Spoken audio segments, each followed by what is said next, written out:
Oh yeah, that's the other thing, That's right? another Yeah, thing. that's See, the other that's- thing. You need people that are role models, basically. That's right. In Exactly. life, we all need role models.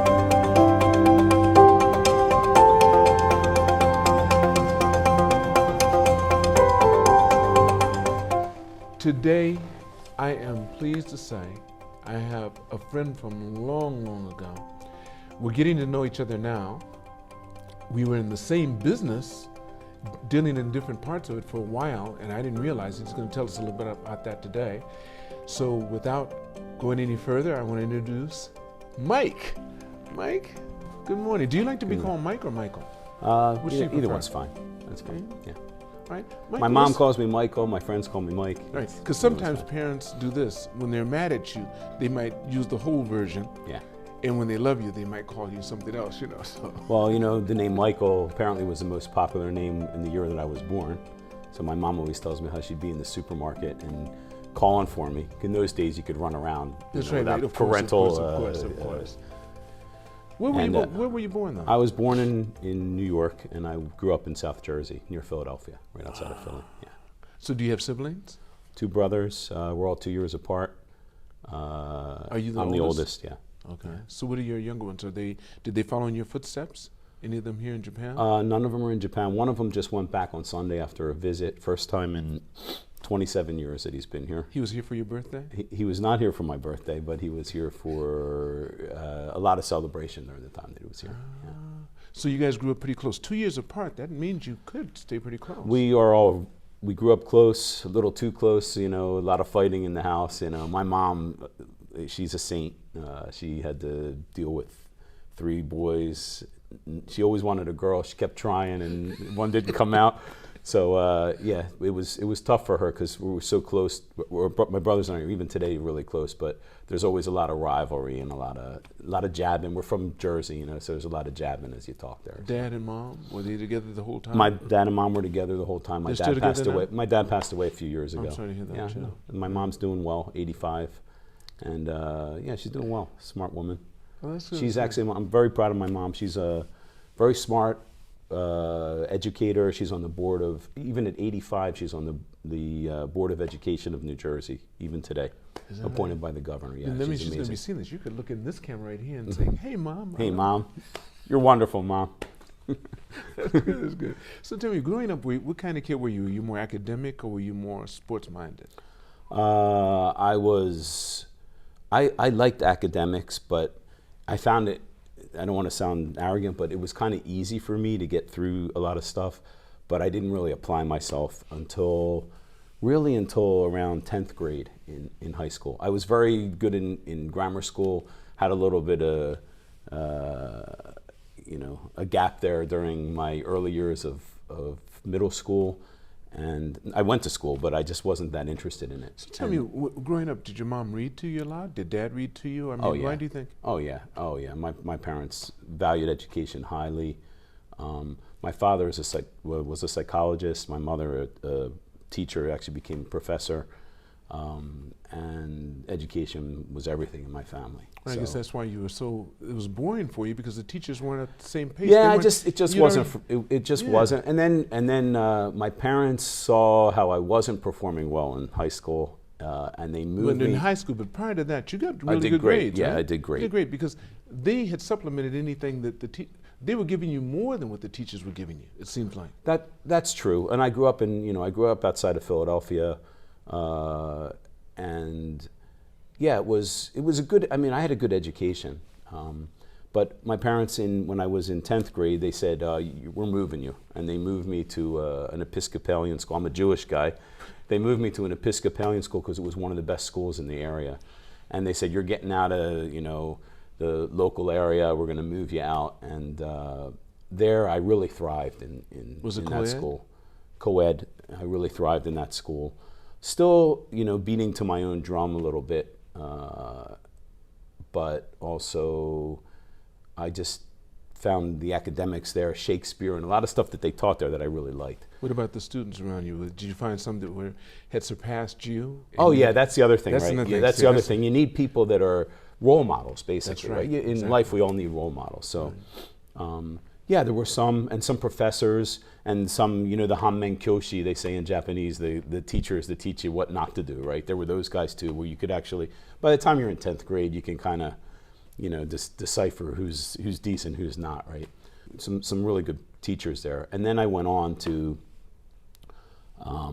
college. And when I went on to college, I was thinking, where should I go? And I was, you know, my family is pretty liberal, politically pretty liberal. My mom, you know, started the unions for adjunct professors in New Jersey. I mean, she's amazing. What did she study? What did she get her? She'll kill me for not remembering everything she did, but she was language and literature and other stuff that she did. She's going to kill me. Sorry, Mom. Educator. She's an educator. Okay, all right. So anyway, so when you were studying, like I like to tell her when she used to say, "You forgot her anniversary." I go, "I wasn't there, Mom." So I wasn't there when she got her degree either. So that's a good excuse. I never thought of it. That's a good one. That's really good. Yeah. So tell me this, Michael. So in high school, what did you start to focus on that you liked the most as far as your academics? Yeah. So I really liked English, and you know, I took this Shakespeare class. That was it's just something that really interested me. You know, people tell me I have the gift of gab. That's just because we're all born, we grew up in South Jersey, so we all talk like this, and we move our hands around a lot like this, you know. But yeah, I mean, those were my strength. That was my strength area, you know, speaking with people, and also logic. I was strong in logic. When it came to math, again, didn't have a lot of interest in it. I learned how to do math when I studied for my SATs. I said, oh, I didn't know that. And I just finally took an interest in it because I had to do it. And then I did fine, you know. So you go into college and you're focusing on what now?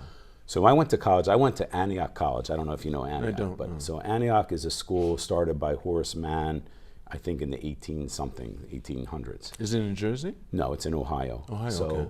Probably the most liberal school in the United States. They came up with they introduced a lot of interesting programs at most universities today use like the co-op program. They started it where you would work half the time you were you would go to school half the time, and then the rest of the time you would be working somewhere. That's how I got to Japan the first time. When that happened? I got to Japan, I was 19 when I first came here. So studying what? I mean, just to briefly a little bit. No, so I came here, so again, I was studying psychology, following my father's footsteps in undergraduate. Thought I'd become a psychologist, actually. I really liked that. And we had these co-op programs, so you never had a summer break. You were always working, you were always in class, and then you'd have the rest of the 6 months somewhere. So I worked in a bunch of different psych hospitals. I worked in a therapy program for the elderly in Philadelphia, and I worked at the Library of Congress in Washington, D.C. By 19, because you said when you came here you were 19. Yeah, so... Was this after you came? Yeah, well, the first time, Washington was before I came to Japan. Okay. And then I came to Japan when I was 19. Okay, and then the rest of the story. And when I came here, it was more about just the adventure of coming to Japan. What year was that? That was 83.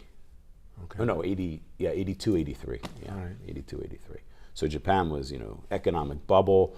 I came here, I had a professor, his name was Harold Wright. He was one of the guys in the Keene group, Donald Keene. So he was an interpreter here during the war. Okay. And amazing guy. So he taught me Japanese.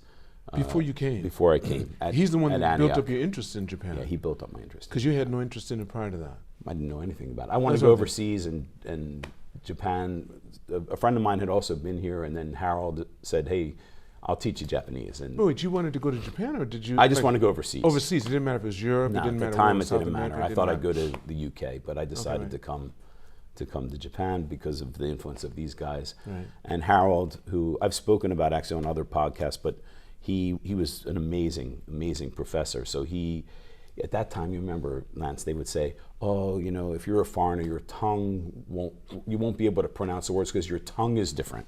Things like this. Anything. It's just too difficult. Too difficult. And this guy said, it's all bullshit. We're going to teach you. You'll be speaking good Japanese. And he did. My Japanese was good. Well, I studied with him for about a year, no, maybe 6 months, 8 months before I came to Japan. Then I studied in Japan. But what I did here was I taught English like everybody else at the time. Yeah. And I was here for 6 months, and I loved it so much in Tokyo, yeah. And I loved it so much that I extended another 3 months, because you did 6 months and 6 months. So I cut into the next semester and stayed, which meant I had to do, 2 semesters after that and adjust it. But yeah, so that's how I got here first, was through that. And I just dropped in. I had nothing. They taught you, and the school was great, super liberal. A lot of the stuff you see now of like legal pot and LGBTQ open, in those days we were all like, well, this is fine, It was a little bit different. I think things have transpired in a way that's a little bit different than what the guys at Antioch thought at the time it would be like. But it was a very liberal place, so you had to really find yourself. If you didn't have strong direction for yourself, you might, half the guys ended up not doing well, and half the guys ended up doing amazing things, So it's funny though, they put us together in this group when we first entered in this dorm, and all the guys in that dorm, in that particular dorm, are doing like amazing things now. So and the guys outside, like the next dorm, a lot of them didn't. I don't know what happened, but they said they were selecting us based on interests and things like that. So I guess but like they had something. It's your peer. I heard one graduation speech, and the teacher got up at one of my sons, and he got up, and I hadn't thought of it. It happened to be my last son. I have 4 sons. Yeah. And he said, although we try our best as parents to guide our children and provide the proper environments for them, they're being raised by their peer. No, for sure. And that's the first time it really hit me, because I'm thinking about all the stuff I'm doing with my sons and keeping them together. It really is. We're all a victim, or we're all subjected to how our peers. We want to be like them. We want to dress like them. We want to talk like they do. We want to study what they study. That's true. And that's why you did well. Well, your parents give you, if you're lucky, your parents give you the structure and opportunity and the support, which mine did. Right. They did. They taught me. The other thing they did was they were very strong in education. They said, look, we'll pay for your tuition in college. I ended up going to graduate school after that, but they said, we'll pay for your tuition in college, but you've got to work and do the other things to get through it. So they didn't give me any money to live. Party with, right, or to party with. To party with. That's what, not to live. They give you enough to live. That's the same thing. Well, no, they really said, we'll pay your tuition. We're not giving you money. You got to work. Oh, I see. So I was always a guy since I'm little, cutting lawns and doing other things. Well, you already had a good ethic. So and I always look back on my father. I wanted a car like all of us when we were kids, and some of my friends were wealthy, some not. I didn't grow up in a super wealthy area of Jersey. It was middle class, but there were some richer guys.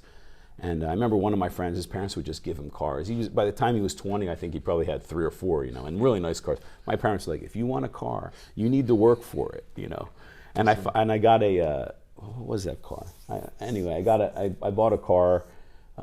One of my parents' friends had a car, had a big dent in the back. And it was a Maverick. Remember the Mavericks? Yeah, I remember the It was a Mavericks, Maverick. of course, okay. Beautiful condition, but it had a dent in the back. And the guy wanted it was nothing. It was like $400 or something. And I worked doing something. You're 17 in Jersey, you get a license. So I was 17, I wanted a car. So I was cutting lawns and doing the things I needed to do. And I got the money. And then I went to pay the money. And then my dad said, okay, I'll give you $200. I'll pay for half, So nice. After I did the work. That's good. So. Do you feel that your father and mother were pretty equal with all 3 of you? I think they were. My parents would always say we were equitable. So it wasn't necessarily that they gave us all the same things. They gave us what we needed for the type of guys that we were. We all had different strengths and weaknesses, and they paid a lot of attention to. So you never heard that from your brothers, like, oh, they treated you better than. Oh, of course you hear that. I'm the oldest, so they know you get the best of everything. They and think you got it first, of course. They think that, but really they don't realize that you got to pave the way, right? Right. Your parents don't know how to deal with well, kids. You're the first one. You were the first time, right? So the other guys got a little less. I mean, they got a better parent because of you. I think that's true. That it does happen. Mom, we know if from you're having watching our this, kids. you were a good mom to me too, Mom. We forgive you. We forgive you. We forgive you. So tell me, okay, so you go through college, then you graduate. You graduate with what kind of degree? So I had a degree in psych and education. Believe it or you not, I actually did do really it. followed and I got my degree in psychology. And then I came back to Japan, and I worked in a psych hospital Now in you're Japan. 22? Yeah, 22. Because I entered college early. I was 17. So did I. Is that really? But you stayed in for 4 years. 4 years, yeah. Okay, right. Yeah. So you came out, okay. So I came out. Again, I had been in Japan, and I was in love with Japan. You know, I had my first Japanese girlfriend, had my first When you were experience here. 19?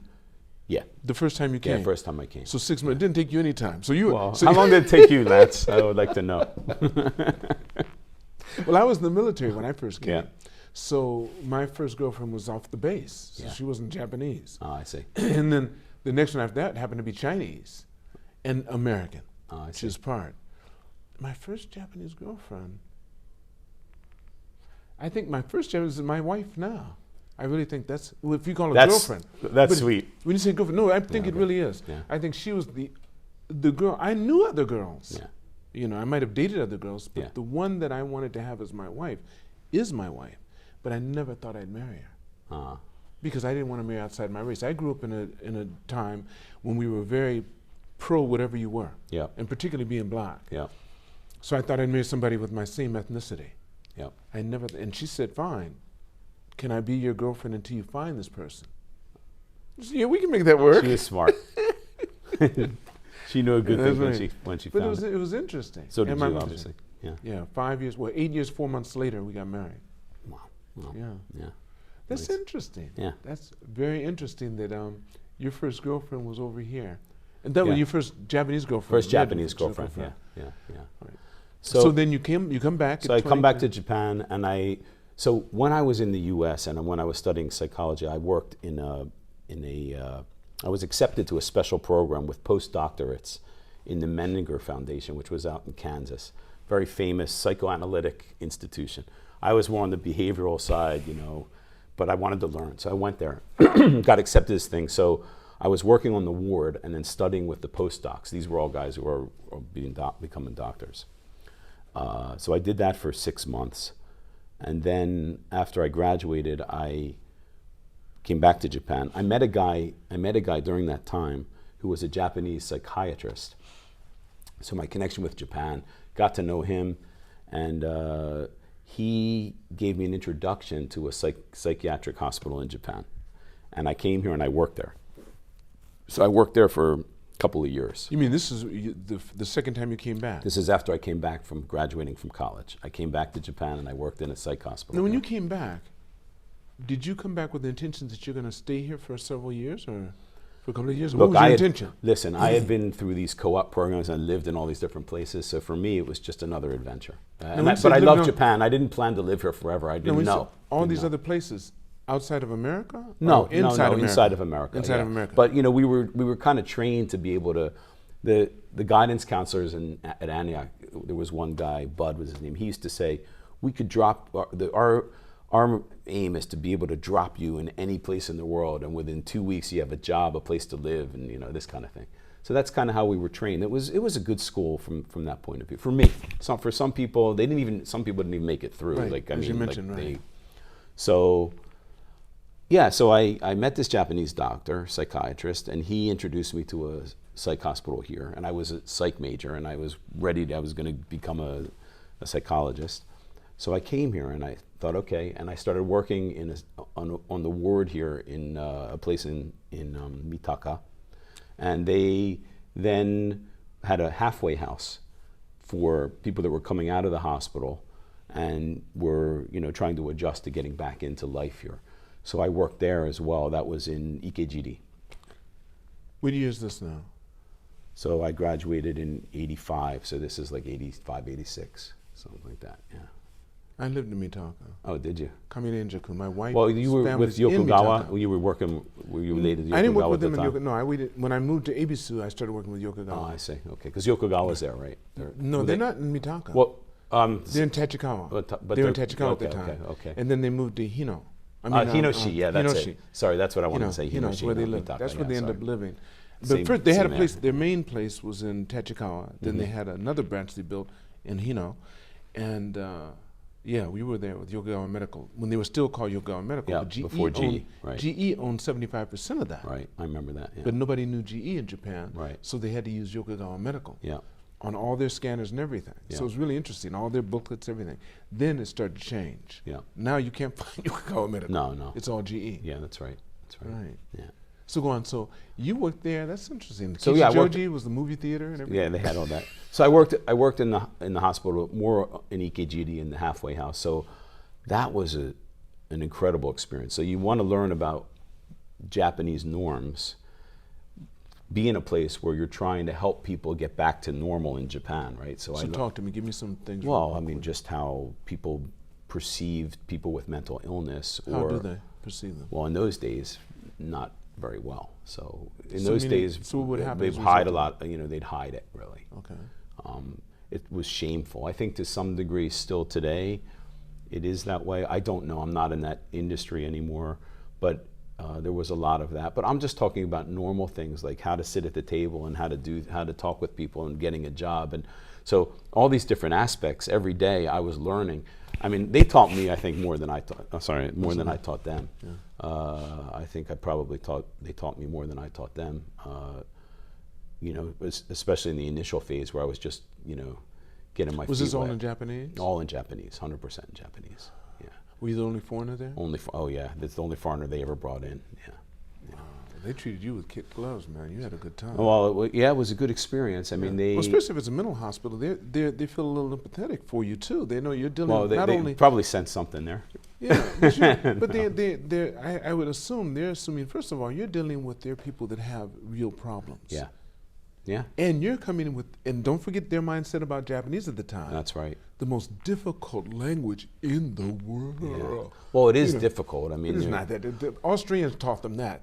They came over here and started doing contests, beating Japanese in their own contests, and not studying. Oh, I don't mean that. I don't mean that you can't master it. They can master it. But when it comes to languages, you know, when I went to grad school, which I'll talk about later, but it was in Monterey, and the Defense Language Institute is there, which is for the military. You may know that, right. DLI. Yes.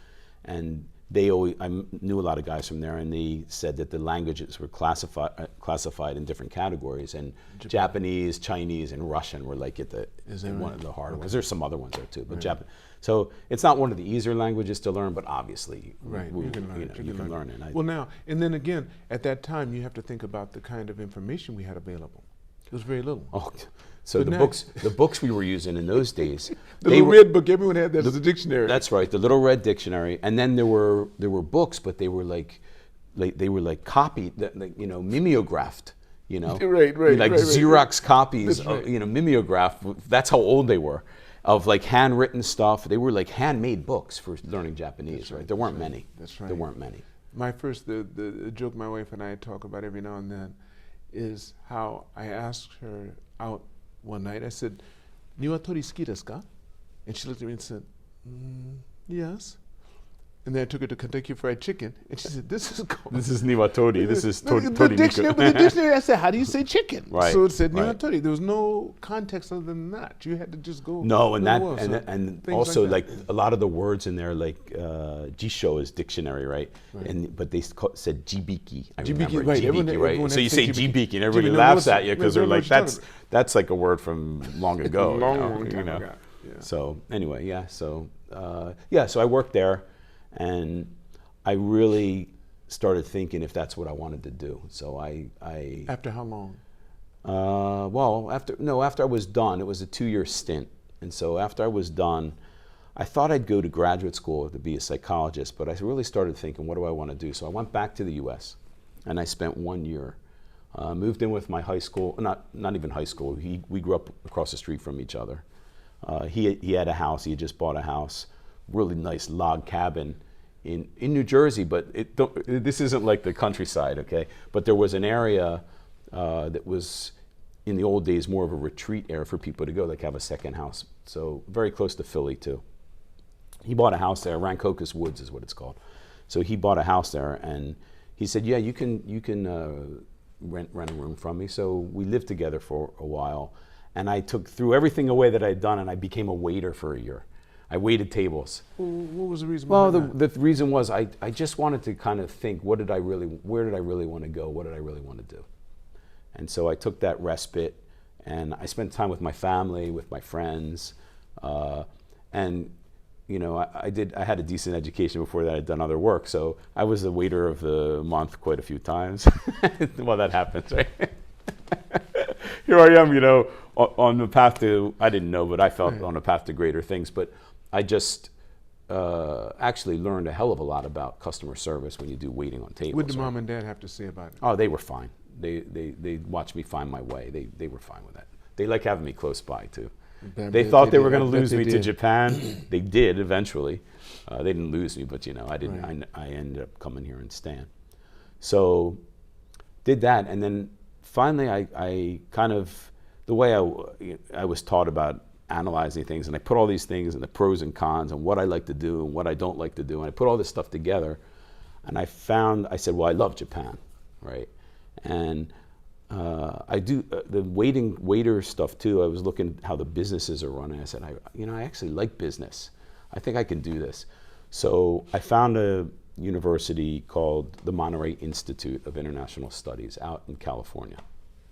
It's now been acquired by a different university, but amazing place, cutting edge language and cultural teachings, basically.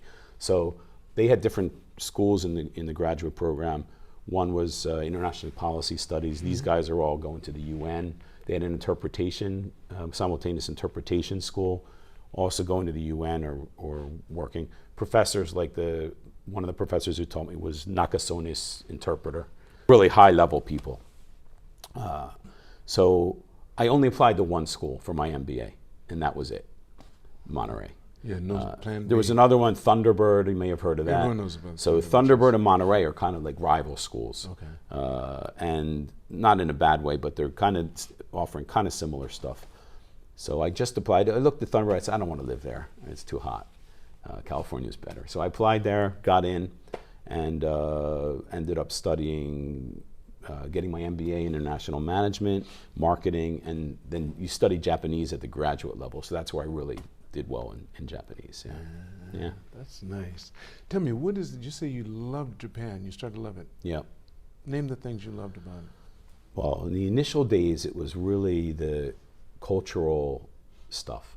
I just loved, I was reading all the books, you know, and I was visiting the temples and the famous places. And I guess this is something from my dad, coming back to you know, how your parents influence you. So my father he loved history, he loved geology. He was I'd say call him an amateur fossil hunter, but he actually was pretty professional. I mean, he did lectures and did other things on that. But we used to go with him to all these places, right? And we lived outside of Philadelphia, which for the US is one of the older places, right? So we'd go to these historic places, and I gained an appreciation when I was young for history and, you know, the amazement of going into a place that's hundreds of years old, and in Japan sometimes thousands of years old. So that it was amazing to me, and everything being new, and also the challenge. I like challenges, so learning the language and trying to communicate with people and trying new foods and trying all this stuff. I just loved it. And made a bunch of friends. Did you have any things that were drawbacks for you here? I didn't have like a real longing for, you know, things from the U.S., but every once in a while you did, like you want to eat a burger or, you know, and those days it was not easy. Or, it was not. You know, or it wasn't like now where you can, you know, turn on everything's translated, and in those days, even the train signs, right? It was hiragana. That's right. You know, on the main lines, maybe they had romanji, but like if you went out on the Keio-sen or the Daku-sen. If you went anywhere outside of Tokyo, anywhere outside this ward, basically, it became all Japanese. It was all Japanese. All Japanese. You wouldn't see any English. No, you wouldn't see any English, and even romanji. So you go to a train station. If you didn't know hiragana or katakana, you were dead. You know. And that wasn't enough, but at that time you had to know. Right. So it was like, you know, sink or swim, right? You had to know it. You had to do it. Right. So every once in a while, you know, you miss something. I got tired of watching The Dirty Dozen every that used to be like, I don't know why they love that movie in Japan. They did. And I had the little radio. They had the bilingual. You could get it on FM, right? That's right. So you'd watch the TV and you turn on the FM radio. And they had this bilingual channel that would be set with not everything. That was only for a few shows, right? Then you get it in English, right? And you get it in English. And then you had the Japan Times was the only English, And the Weekender. And the Weekender, yeah, that's true. Right. But the Japan Times was, to find anything, find an apartment, to do anything. What I did dislike about Japan was the prejudice that you experience in Japan. So if you're on your own, you want to go get an apartment or you want to get work. I mean, work, yeah, if you want to teach English, it's fine, but it wasn't easy, you go to an apartment. I remember I spoke Japanese pretty well at the time, trying to get an apartment, and you just walk up to the fudosan, to the real estate agent, and you get to the door and they just go like this. Right. And that was very common. They had signs, in very bad English in some of the areas, no foreigners. Right. Later on, in those days, they were like shocked that anybody was walking in that was not Japanese. That's right. So that kind of prejudice, which unfortunately still is underlying in Japan, as we know, that kind of prejudice is something that, growing up in Jersey, I experience sometimes because I'm a Jewish guy growing up in a non-Jewish area. So I grew up, But you knew the good areas that were Jewish too. They had some very wealthy areas. Well, we had some good, of course we had, I grew up next to Cherry Hill, but I grew up in an area that wasn't. So, right. I had my share. It was all Irish and Italian. And, so I had my share of prejudice towards, this kind of thing, which was an experience, but it was nothing like coming here, For you, yeah. For me. Well, that's the one thing I liked about Japan, I think. If you weren't Japanese, and let's not, excluding other Asians, if you weren't Japanese, they basically treated you the same, plus they had a little animosity towards white Americans because they dropped 2 bombs on them that not everyone agreed was necessary. Yeah. So you probably experienced that. Where are you talking about, the U.S.? No. Oh, yeah, all the time. No, I mean, in the U.S., yeah. No, I'm saying. What are you talking about? You experience in the U.S. So I often say that, like running, I run a business now. People get here and they'd ask me, the thing that used to tickle me so much, Michael, is guys, white guys particularly, would come to me, that's how you treat it. Yeah. And I said, well, you getting your little panties burned a little bit? Get a little tight there? So they wouldn't know how I'm treated. I said, guess what? This is what I would say just to frustrate them a little bit more. Yeah. When was the last time you heard some country and western? Never. Yeah. All soul music. Yeah. Big time. Yeah. When you go into the clubs, they dance like I dance. Yeah. You don't see anybody doing square dancing. It was just really interesting for me. Yeah. But when you got into business, all of a sudden it changed again. Oh yeah. They never saw black people in business. Yeah. No, that's right. Well, even in I run a company now, but yeah. So I don't want to make it sound that Japan is all everything's like that. But in those days, especially, and you're still to some degree today, you were either looked down upon or they put you on a pedestal. You couldn't come to this happy, just normal, like let's sit down and talk. Michael, when do you think that's because also you've learned how to navigate and you vibrate different now? Yeah. Any foreigner coming over here, if they vibrate the way they do in their own country here, they're going to feel what you felt when you first came. Yeah, that's true. Unless you learn, we sit differently, we move differently, we know our timing's different, we know what to expect, and we have something that all Japanese respect, history here. That's true too, yeah.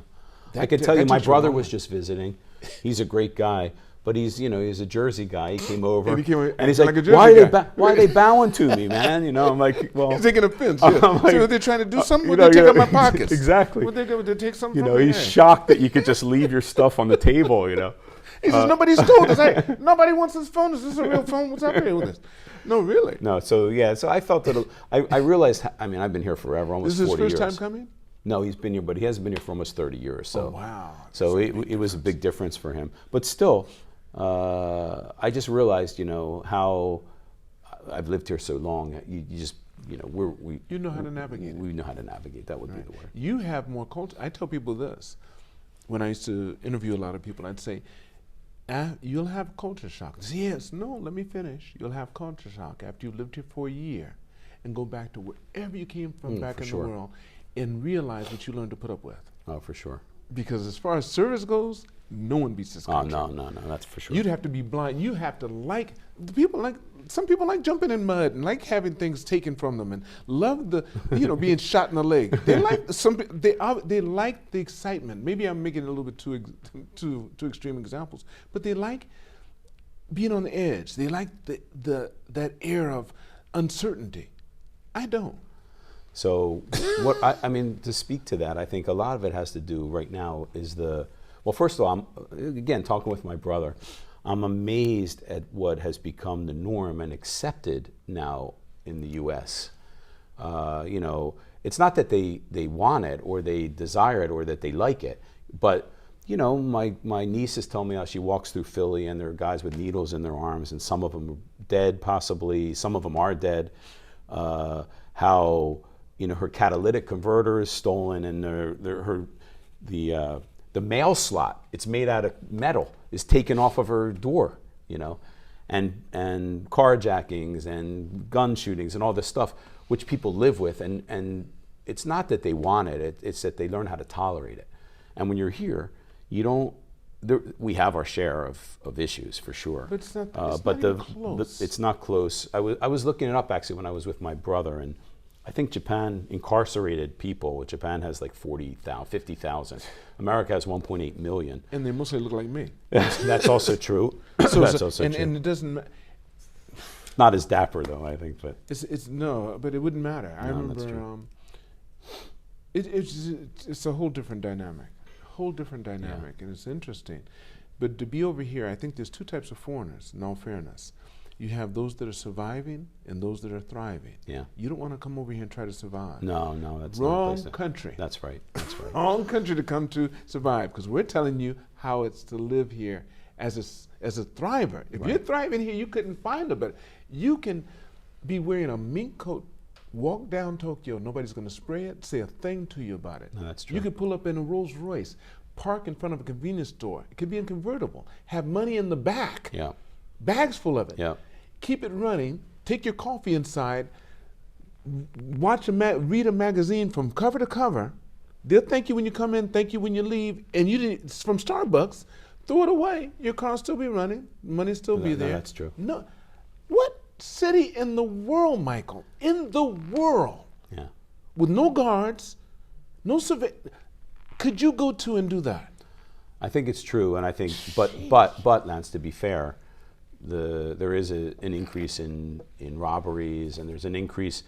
We have some friends who were murdered recently in Japan. Right. But it's an anomaly, and it's an anomaly, and it's the murders in Japan are mostly related to I think everywhere, but mostly related to family related things. Right. So there are those rare cases in Japan, but it pales in comparison. And Japan is this way. They're like the beehive or the wasp hive. They look so peaceful outside, but if you stick a stick up there and myrtles go up and you go like this, they will come out. It will come out like they did for a certain group of people that they had here in the 90s. They were selling drugs and stuff. In Harajuku, where they stopped them from dancing and stuff. No, this is in Harajuku. Oh, in Harajuku. They used to be able to dance in the streets every Sunday. Yeah. Oh, I remember that. Yeah. They stopped all that because these guys the selling rockabilly stuff, guys. Right. I'm not going to say which country they're from. Yeah. They're here. All of a sudden, boom, they were gone. Yeah. Japan will play that way, and all the crime that's done here, they will blame it on the increase of foreigners. Yeah, they do that all the time. I don't care how Japanese a person looks. Yeah, they do that. But the whole world's changing. So we got the world changing, and Japan is not immune to that. So the economy, some people, the haves and have-nots, like everywhere, are increasing in Japan.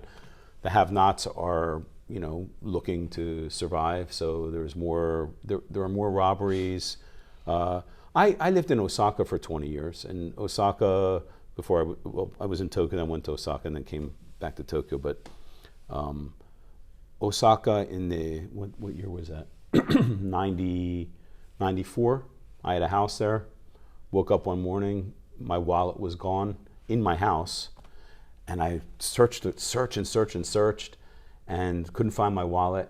And I searched a whole day. I retraced my steps and all this stuff, And then I said, nah, I got to search one more time in the house. So I searched in the house, and I opened up the window in the kitchen, and there's a little hole in the glass. They had just put a little hole, tapped the lock open, took off their shoes, came in the house, just found my wallet, took the wallet and left. Didn't take anything else. So happens here too. I've been robbed twice. No, have you? Yeah. Yeah. Yeah. So they didn't do what the police say they used to do in the old days, but they only took what that was valuable. Yeah. They took all the jewelry I bought my wife, so Yeah. all those memories were just gone. Yeah. You know, and money. That was it. Yeah. They touched nothing else. Yeah, I just mention these things because I don't like to paint Japan as like I understand. No, a utopia. It's human beings. But That's what we do as have human we have beings our then. share. We have our share. Anything human beings can do is done here. Yeah. It's just not done. Let me see. There's something. It's not done in the numbers, but even if it were, they do not publicize it. That's true too. They will not talk about it. They still have news where you don't even get to see the outline of the person. They say it was over there. Yeah, They'll blur that's out true. everything. They don't traumatize their people. That's true. That's true. You have to go out of your way to find that. I mean, it's a little easier because it's a little more homogeneous here. It is, so it it's is. a little easier. People have. But we can say that Korea doesn't. Korea is That's not true. the same way. That's So true. China does. That's no, true. I used to do a lot of business in Scanner China. That's true. Scared me to death. Yeah, that's true. Those people, shoot, that's the America in Asia. Yeah. Okay, Well, they China. say Korea is like the Italy of Asia. Yeah, but China's like the America of Asia. Yeah, that's 'cause they're true. That's true. That's true. Anyway, so you've been over there too, so you know. So I've been all those. So Right. I'll go on a little bit Yeah, about please, more about please, what please I've done, or not what I've done, but just kind of the stuff continuation, under- you know. Sure. So where was I? When you went to college, so when you came over here. So okay, so Constantly. so then I came back, and then I went back. Now I'm waiting tables. Then I went to graduate school. Right. So after graduate school at that time, so now it's 1990. Japan's still hot, right? Whatever you'd like. I'd like to have you on twice. Okay, that's I fine. want to do that. So That's- let's wrap up. Let's go to the part when you talked about college. So you finished college, you came over here, you went to Osaka, you came back. So, this well- is before you started your business because your business. No, might no, be a whole other Osaka was later. So I'll just get you up Okay, to there. So I worked in the psych hospital, went back. I'm working as a waiter, and I decided to go to grad school. I go to grad school, get my MBA in international management, Japanese and marketing, and then I start looking for a job. And at that time, you know, here I am, MBA, speak fluent Japanese. It wasn't hard to find a job. And I had all these offers, tons of offers from all these different places. I worked hard though. To do what? Well, to work, I had a strategy of either working for a Japanese company in the U.S. or working for a foreign company in Japan. That was my strategy, and I just wrote to everyone and anyone, and you know, it's my relentless, you know, I'm gonna do this thing.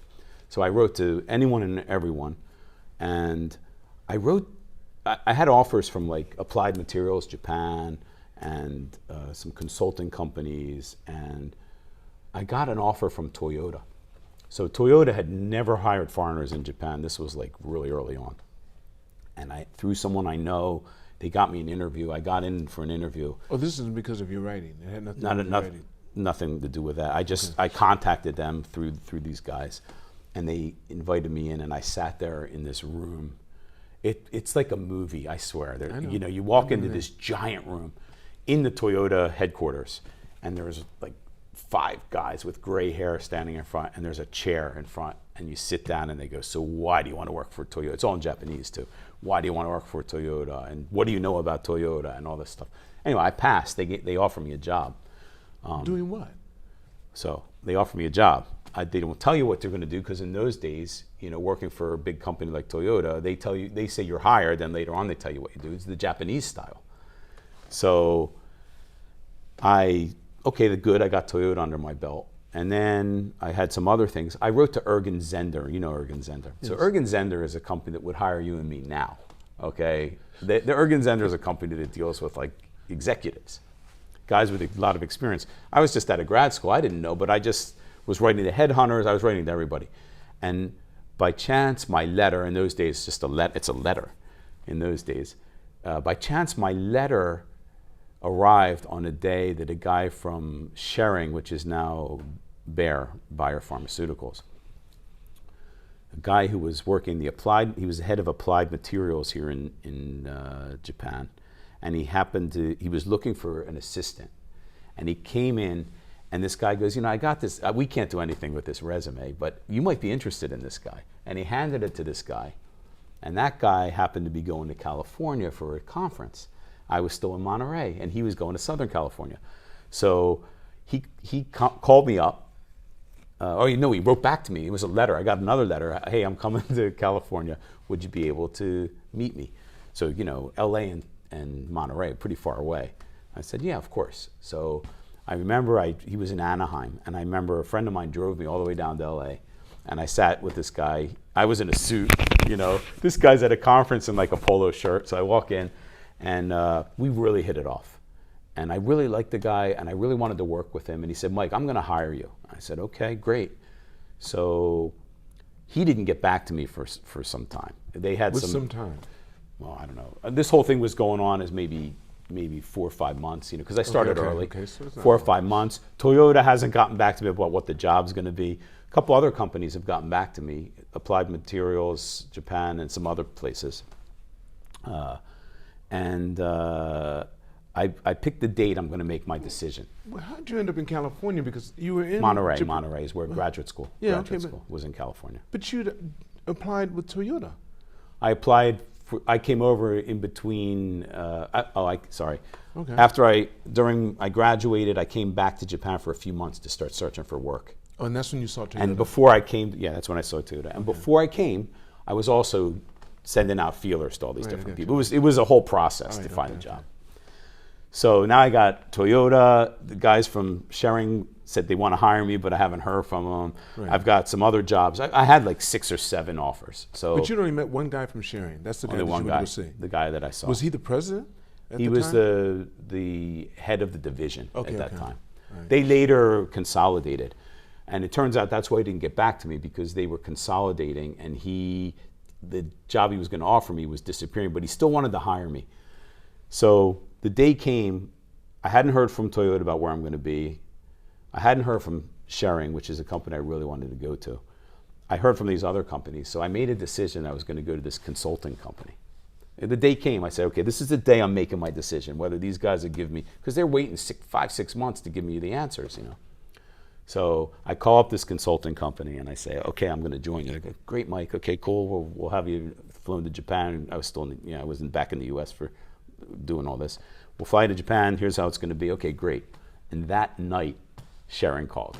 So Schering calls and goes, yeah, Mike, listen, I'm really sorry.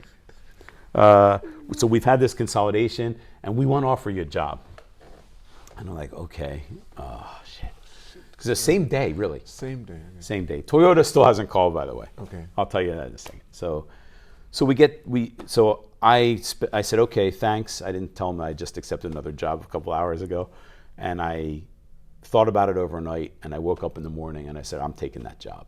With Schering. So I called the other guys up the next day and said, I'm sorry, I know I just told you I'm going to come, but I'm not. I'm going to go, I decided another job. And that launched my career. But did you know how much you were making in each one of these jobs? Yeah, I mean, the conditions were good in all of them. All of them were good. They were all. And to Schering's credit, when I arrived, the conditions, so they gave me conditions on paper. When I arrived, the conditions, they just increased them so much more than above what they so they did offered more me. above They did what more they said. above, because they really want me to do certain things. So how long?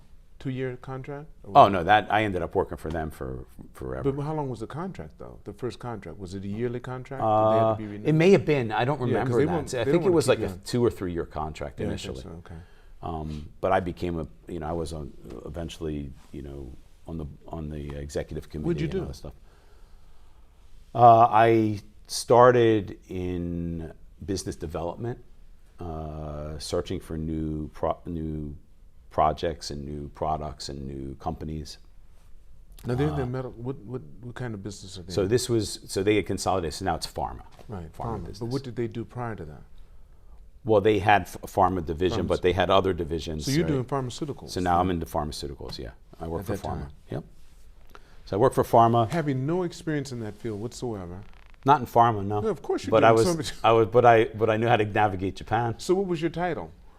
At that time, I was. Oh, they were trying to get you. They were trying to break this market. Well, they were already here. I know, but they're trying to expand further. Expand further. Okay. But Schering had a long history in Japan. I think they've been here since the early in the century, last century. Right. So before I talk about that for a second. So now another month passes by and Toyota calls. And they go, okay, so Mike, we're going to put you in Tokyo in European marketing. You're going to do marketing for Europe. And I go, listen, guys, I've been waiting like 6 months to hear from you. I didn't really get into it. I just said, no, I'm sorry. I just said I took another job. And I remember clearly the guy goes, Mr. Bobrove, we are Toyota. You know, I said, I know you're Toyota. But I like this other but guy. You know, and it's about personalities too. And also, I think going to Toyota might have been amazing for me because might not have been, don't know. Because it's people. It's about the people. It's about not the about people. The name. That's and you right. met someone who you liked. That's right. I met someone who I liked. Yeah. So I worked there, and for how long was that again? I worked there. I was in Schering. They got acquired by Bayer later on, but I worked for them for 14 years. No. Yeah, for 14, 15 years. Working your way up to where? So I started in this group, which was like a office that was an office that was reporting to a division head, and then the president saw what I was doing, and within like 2 years, he's like, okay, I want you to open up. I want an office connected directly to me, and we started doing licensing and business development, and it was an office for the board and a lot of other stuff. So, and then I ended up being an executive there, and working in pharma, doing a big project to restructure the marketing and sales team, leading that project. That kind of launched me into it. That was done with Boston Consulting, so I really learned a lot from them, and I also had a lot of authority within the organization to make decisions. They basically said, Mike, you're going to make the decisions because we don't want, I had to bring them to the committee, but they're like, we'll take your recommendations because you're going to be in the deep of it. And it was a whole cleaning of, some guys that weren't doing well, some guys that were doing well. They did and bringing in the younger generation, that was a big part of it, was getting in front of the young guys to come up. What I want to do is I want to end here because I'm going to have you back on soon. Yep. This is going to be the first time I've done this. Yep. We're going to take it from there. We'll remember where we're at now. We're going to go further because we almost intertwine because of our businesses. That's true. We're going to go to that part too. Okay, sounds good. But before we end this part, I like to end by asking a question I ask everyone. Yep. If you could go back in time, Michael. Yes. And meet the young Michael. Yes. And give him advice based upon what you know now. Yep. How old would that Michael be, and what advice would you give him? How old would he be? Yes, and what advice would you give him? Maybe study a little harder when I was in my younger years in high school. And yeah, that probably would be it. And also maybe participate in, I did sports, a lot of sports in our neighborhood and stuff, but to participate in more organized sports. Okay. I think I would have thrived there, and I like sport now. I think in high school I should have gone back to myself and said, I would go back to myself and say, join the wrestling team. Or I don't know about the football. I played football for a little while, but join the wrestling team or the football team, and study math a little harder when you're younger. I think that would be the thing. That's good, Michael. Thank you so much. No, thanks, Lance. We're gonna come back. You're gonna come back on. Yeah, my pleasure. We'll do it soon, and maybe even this month. You'll come back on. My pleasure. We'll do it and set it up for a second time, and we'll start from this point and go forward. Sounds good. Thanks. Right. I want to thank all of you for watching and listening. And remember, or never forget, it's all on loan, so continue to reach for the stars. Because you're too blessed to be stressed.